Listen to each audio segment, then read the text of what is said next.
of people don't want to speak English. They want to be seen as people who speak English. To become the person you want, you must destroy the person you are. To become the person you want, you must destroy the person you are. To become the person you want, you must destroy the person you are. Most people are not chasing fluency. They're chasing the image of fluency. They want the label, the title, the illusion. They want to say, yeah, I speak English. But when reality asks for proof, most of them have nothing to show. Because speaking English is not introducing yourself. It is not memorizing a few polished sentences. And it is definitely not hiding behind a certificate. A piece of paper can say you know English, but paper does not speak. Pressure does. Speed does. Real conversations do. That is where people get exposed.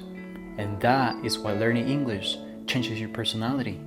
Because before it gives you confidence, it humbles you. At first, English can strip you down. It can make you feel slower, less witty, less expressive, less powerful. In your native language, you're quick, you're sharp, you're fully yourself. But in English, at first, you may sound flat. And that is the part nobody likes to admit. Because it is uncomfortable to realize that a big part of your personality depends on how easily language comes to you. That is the first con. English can make you feel smaller before it makes you feel stronger. But here's the truth. That is no weakness. That is exposure. It reveals what is real and what is borrowed. It reveals whether your confidence is deep or whether it only survives in familiar territory. And that is why English can be so powerful, because if you stay with it, it does not just teach you another language, it disciplines you. It forces you to confront repetition. It forces you to tolerate boredom. It forces you to keep going when the process stops being impressive. And that alone separates people. Because not everyone is willing to pay the price of real fluency. A lot of people want to look bilingual. Very few are willing to suffer their way into it. Very few are willing to sound awkward, hesitate, repeat the same thing 100 times, and keep showing up without applause. That is why so many people claim English, but so few actually live in it. Because claiming is easy, embodiment is expensive, and English teaches you that difference fast. It teaches you discipline because progress in a language is brutally honest.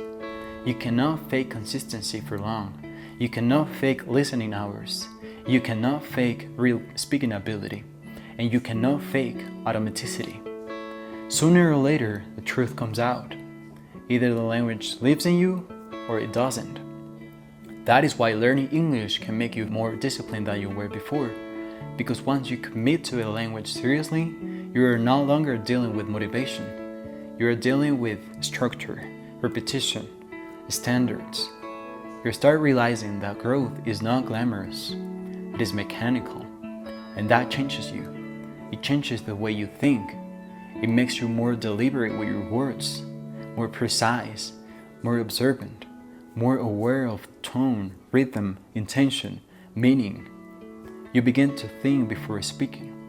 You begin to notice how ideas are built, how emotions are carried, how clarity sounds. That sharpens you. And over time, something even more interesting happens. You stop seeing English as a skill and start seeing it as a mirror, because it reflects who you are under pressure. It shows whether you can stay calm where you're limited, whether you can keep going where you sound bad, whether you can tolerate being unimpressive for a while. Most people cannot. That is why they quit. Not because English is impossible, but because the process attacks their ego. It forces them to be a beginner again. That is the ugly truth. A lot of people do not fail because they lack potential. They fail because they cannot tolerate looking average on their way to becoming exceptional. But if you stay, English gives you more than fluency. It gives you range.